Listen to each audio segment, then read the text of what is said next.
What if I told you that before Lucifer became the enemy of God, before pride took root, before rebellion was born, there was love.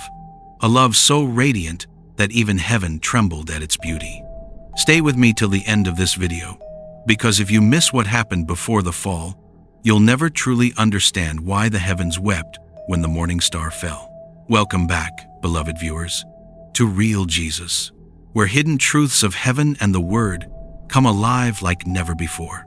If this is your first time here, you're about to witness the unseen story, the story of what God told Lucifer before pride ever existed. Before time had a name, before matter had weight, creation existed only as sound, the music of eternity. Each note shimmered through the heavens like rivers of light, carrying joy, peace, and purpose. And at the heart of that harmony stood one being radiant beyond description. Lucifer, the light bearer, the guardian of mysteries, the first reflection of divine beauty. When he moved, stars awakened. When he sang, galaxies bowed in rhythm. Every melody he lifted rose like incense before the throne of God. He was not a servant, he was the song itself. The scriptures once whispered of him, "You were the seal of perfection, full of wisdom and perfect in beauty." And indeed, heaven itself mirrored his glory. He wore light as a garment, and every gem upon his form reflected the eternal fire of God's love. But even light casts a shadow not of darkness, but of depth. And in that depth, something unseen was waiting. Lucifer often stood nearest to the throne, closer than any angel could dare. There, where glory burned so bright it would consume mortal eyes, he would hear the voice that made the stars burn. "Lucifer," said the Almighty, "you are my reflection. Through you, the host of heaven shall see my beauty. But remember, the light you carry is not your own. You are the mirror, not the sun." Lucifer's voice was gentle, humble, pure. "My Lord, my light is yours. My song is yours. I live only to magnify your glory." And the heavens rejoiced, but deep within that perfect obedience, a whisper was born. It was not rebellion, not yet. It was wonder. If I reflect his light so perfectly, he thought, then how unlike him am I? Truly, that single thought was the first echo of pride, not hatred, not defiance, just the curiosity of one who had never known imperfection. And God, who knows the thoughts of every heart, felt it, but instead of anger, he spoke with love. "Lucifer," said the Lord of all, "you stand nearest to my fire. But remember, the closer one stands to light, the longer their shadow grows. Should you ever love your reflection more than the source, your light will turn against you." Lucifer bowed again, but for the first time, his heart trembled. He did not yet understand. How could he? Pride had never existed before. Ages passed. Heaven continued to sing. Creation still awaited its birth. And yet, somewhere between worship and wonder, Lucifer began to see himself differently. He began to feel differently. He began to love the sound of his own voice. The choirs followed his command. The light danced at his command. And heaven itself seemed to move with him. Every eye looked to him with admiration, and admiration, unchecked, became something more. It became a mirror he could not stop gazing into. God watched. He said nothing, for love never forces, even in heaven. But the silence of God often speaks louder than thunder. If you're still watching, take a moment to subscribe to Real Jesus, because what happens next will change how you see heaven, pride, and free will forever. Lucifer's story isn't just about rebellion, it's about what happens when love meets self. Stay till the end, you'll understand why heaven cried. And then, the moment came. The Almighty summoned his host. He spoke of something new, a creation beyond the stars, one that would carry his spirit in fragile form. "Behold," said God, "I shall make beings in my image. They shall walk upon worlds of dust and time. They will not shine like angels, yet my spirit will dwell in them. Through them, my love will be revealed." The heavens erupted in praise, but Lucifer stood silent. Beings of dust? he thought. Children of clay, who will carry his image? And I, the guardian of his throne, am to serve them? A quiet fire began to burn in him. It was not hatred, only confusion. Yet from confusion grows resentment, and from resentment, pride begins to breathe. And so, as the choirs sang for the coming creation, Lucifer sang no more. The most beautiful voice in heaven fell silent. And heaven, for the first time since eternity began, felt the absence of a song. But something was shifting in the heart of heaven's brightest light. Lucifer, once the echo of God's own glory, began to listen to a voice that was not spoken, a whisper, a thought, a question. What if, he thought, the light is not only his, but mine too?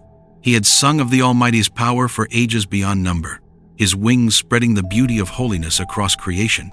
Yet now, when he looked upon his reflection, he saw something breathtaking. He saw himself, and slowly, that wonder turned inward. What was once worship became admiration. Admiration became fascination, and fascination became pride. It was the first sin not of action, but of thought. A spark unseen, yet enough to ignite eternity. Lucifer, quietly, to himself, they honor me as they honor him. Their eyes reflect my light. Pride is never born in darkness. It grows best in the brilliance of glory. And so it was with Lucifer. Heaven's perfection became the mirror that betrayed him. God, Lucifer, what is this I feel in you? Your music has changed. Your gaze has turned from me to the reflection of my light upon your wings. Lucifer, Lord, is it sin to see beauty in what you have made? Is it wrong to love the perfection you placed in me? If I reflect your glory so clearly, is it not mine as well? The light is never yours, my son. You carry it, but you do not create it. Without me, you are a shadow to the flame. Those words should have healed him, but pride cannot be reasoned with.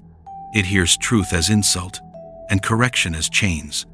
Lucifer left that place, silent, yet burning. And as he walked among the stars, the whisper grew louder. Why should he alone rule the heavens? Are we not all made in his likeness? Why should his word be law, if I too bear his brilliance? And for the first time, heaven trembled. Before we continue, my friend, if you are feeling the weight of this story, if you can sense the beauty and the tragedy of what's unfolding, pause for a moment and subscribe to this channel, Real Jesus. Because what you're hearing isn't just myth, it's revelation. Stay with me till the end. The fall that's coming will shake heaven itself, and you won't want to miss it. One by one, angels began to gather around him, curious, enchanted by his brilliance. Lucifer's voice, once used to worship, now began to persuade. Lucifer, brothers, sisters, we serve the light, yes, but are we not also part of it? Why should one throne rule when all of us carry his essence within? Is not freedom the highest form of worship? And the music of heaven began to divide. One note still sang of love and obedience. The other began to sing of self. Michael grieved. Lucifer, brother, what are you doing? You're bending what is holy into your image. You're leading hearts astray. Lucifer, I'm only showing them what they already are, gods in waiting. Is that not what he said? Let us make man in our image? Then why should one sit upon the throne when all could shine together? Thus began the first rebellion, not with sword or fire, but with words, and with every whisper, eternity tilted closer to war. Lucifer, softly, if heaven will not share its crown, then heaven will burn. And that was the moment love began to mourn. And so, the brightest light heaven ever knew turned against the very source that made it shine. Lucifer, once the morning star, had declared his throne, and his echo shook eternity. A war not of creation, but of choice. 1/3 of heaven followed him, not because they were evil, but because they believed in him. They had forgotten that belief without truth is the deadliest lie. Lucifer, thundering, why should the infinite rule alone? Why must we forever bow when we too carry his essence? We are light. We are thought. We are eternal. Lucifer. Today we rise. The throne shall know its equals. And thus began the war that has no earthly parallel. Wings clashed like storms colliding. Voices became swords. Praise turned to power. Michael rising his sword of living flame. Lucifer, my brother, you were made for beauty, not for battle. Turn back before the light leaves you forever. Lucifer, brother, you call me fallen, but I have risen.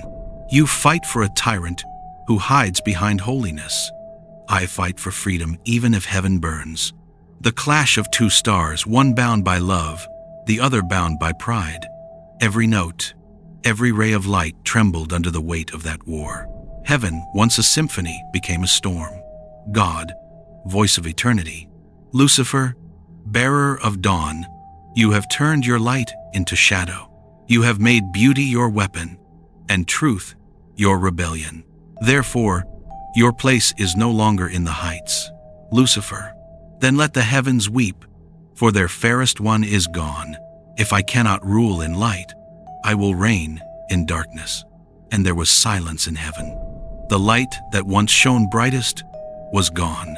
Where he landed, the light turned to fire, and fire turned to fury. Lucifer, whispering, so this is my kingdom. Then let the ashes be my crown, and let my name be remembered not as Lucifer, but as Satan. And from that moment, light and darkness were no longer opposites, they became rivals. Heaven mourned, hell was born, and the war for the souls of men began. But God, in his endless mercy, was not done. He would form another creation, fragile, mortal, yet capable of love. Through them, he would reveal a power Lucifer could never understand, the power of redemption. From the fall of one came the rise of another, and though darkness began its reign, light had already planned its return. Before we close this story, my friend, take a moment. If this journey moved your spirit, if you felt heaven's sorrow and God's mercy in these words, I invite you to subscribe to Real Jesus. Because here, we tell not just stories, but revelations. Stay with us, greater mysteries are still to come. My beloved viewers, thank you truly for walking through this story with me. Every moment you spend here, every word you listen to, helps us bring light into the darkness of this world. Your support means more than you know. So, from my heart and from Real Jesus, thank you for subscribing, for commenting, and for sharing these messages of truth. You are part of something divine, a voice rising in a world that's forgotten how to listen. Now, I want to hear from you. What kind of biblical revelations would you like to see next? Should we explore the angels that guard the gates of Eden? Or the hidden days between Jesus' death and resurrection? Or perhaps the mysteries of the Book of Enoch? Let me know in the comments. Until then, stay blessed, stay watchful, and remember, no matter how dark the night, the light still reigns.